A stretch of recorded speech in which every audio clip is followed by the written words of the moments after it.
committed to the reform of government and to making it more transparent, responsive and efficient. A model code of good governance is being drawn up, end quote. So this was in 2005, and 3 years later we are beset with scams. And it is not like the people of India have not seen scams before. 6 years later, I'm sorry, sir. But not like this time. Yeah. The people of India have seen scams before, but this latest round of scams, coming as they have one after the other, have shaken the nation with the sheer scale and size, brazenness, and indeed the cast of characters involved, from politicians, bureaucrats, regulators, corporates, and lobbyists.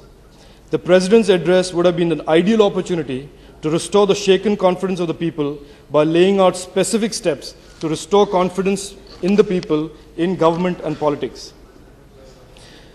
So while many in government expectedly, and I believe it's their job, will represent these scams as an aberration, an exception rather than a general rule, and I for one would have loved to believe this, but unfortunately, increasingly it seems corruption, public policy capture by vested interests are unfortunately becoming the norm rather than the exception. So the President's address says this, and I quote, "Our citizens deserve good governance. It is their entitlement and our obligation." End quote. I agree fully, sir. If we as members of this House and representatives of the people have an iota of responsibility to the current and future generations of Indians, we must do more than just have another group of ministers and another report. There is already an Administrative Reforms Commission report that has far-reaching administrative and government reforms, most of them structural, most of them remain unimplemented. So the solution to a clean government and a credible government needs a complete change in the way we view government. The scams of today in specific and corruption in general are a result and consequence of two specific issues: unfettered administrative discretion in dealing with public assets with no checks and oversight, and unfettered administrative discretion in doling out government contracts and spending with, again, very little oversight. There are hundreds of central government programs under the Planning Commission with little or no outcomes. So unless the government is serious about addressing this core problem of addressing the issue of oversight and disclosure of government spending, there can be no governance reforms, group of ministers or not, sir.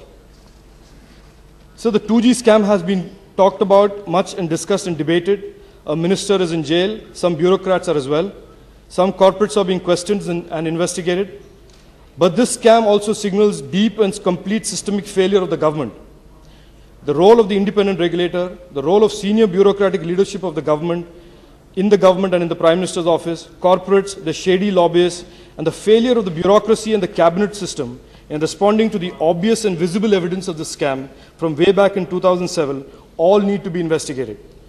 Is it the case that while we on one hand celebrate our democracy, on the other hand, a minister and a group of bureaucrats and a group of corporates can swindle the nation and its people, mislead the parliament of so much without any question from anyone or anywhere in the government?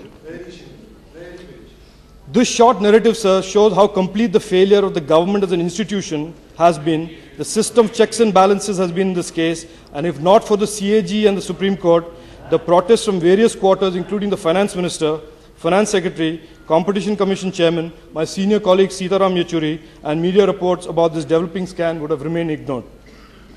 Disappointingly, sir, some members of the government, instead of responding positively to this and pursuing the guilty, we were made to listen to feeble attempts of a cover-up, ranging from the zero loss theory and attempts to discredit the CAG to an even more feeble effort at characterizing the losses as a subsidy for the telecom sector, a subsidy to make billionaires multi-billionaires and millionaires billionaires.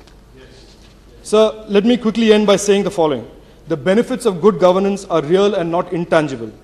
Doing the right thing, for example, in the 3G spectrum gave the government 100,000 crores, and now belatedly with the 2G spectrum, another 40,000 crores.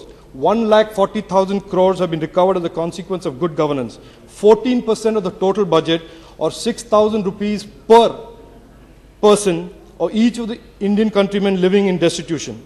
I am proud to have played a small role along with many colleagues in this House in making this happen. Imagine how much more could have been spent on the poor if money is given as subsidies to the billionaire telecom corporates had been received by the government.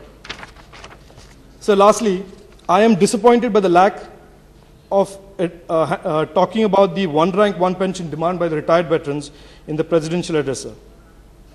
a legitimate demand from lakhs of proud men who have spent their lives in serving the nation and the flag and securing the democracy that is today our country.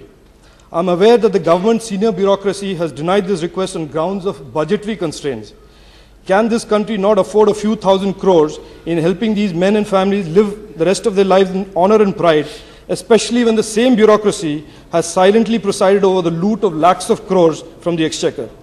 The Standing Committee of Defense has recommended this. All the political parties have done so. I have appealed to the government repeatedly, and I'm doing so again, sir. I hope the government responds this time. Sir, 2 years ago, the presidential address promised this, and I quote, "The dreary sand of dead habit must be left behind," end quote. I hope that belatedly, the government not start walking the talk. Thank you, sir. Jai Hind.